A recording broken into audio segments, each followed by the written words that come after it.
స్వరూపుడు ద్విజన్ముడు అకుంఠిత దీక్షాపరుడు సర్వశక్తి సమపార్జితుడు గుణశ్రేష్ఠుడు సురజ్యేష్ఠుడు ఇలా మహావీరుడు అవతరించాలా.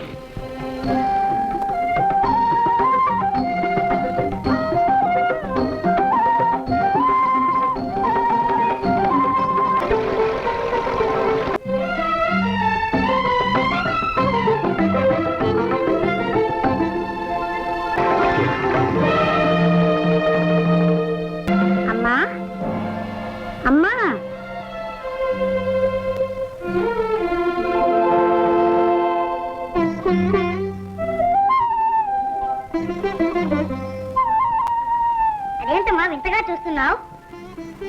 వింత కాదు నాయన, పులకరింత. తొలిసారిగా అమ్మా అన్న పిలుపు వినగానే ప్రతి మాతృమూర్తికి కలిగే పరవశం, ఆనందానుభూతి.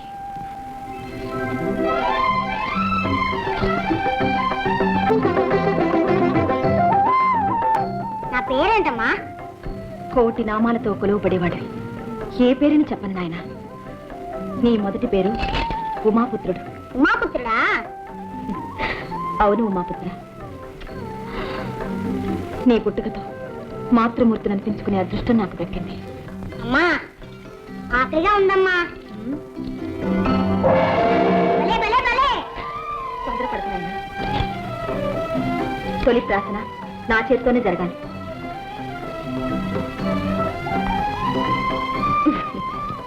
నాయన, నేను ఒక పని చెప్తాను, చేస్తావా? చెప్పమ్మా. కొండల్ని పిండి చేయమంటావా? రాక్షసులకు పిండి చేయమంటావా? అవేవీ వద్దు కానీ నేను శివదీక్ష పూర్తి చేసుకునే వరకు మందిరం వెలుపల కూర్చుని ఎవ్వరినీ లోనికి రానివ్వకుండా కావలి కాయాలి. కాస్తావా మరి? ఓ, ఆ దేవుడు వచ్చినా సరే వదలను.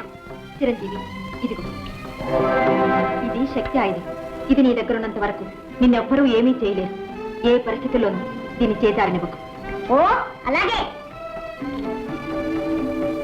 అమ్మా, నీ ఉండ్రాలు తింటూ కాలు కాస్తా. అలాగే నాయన.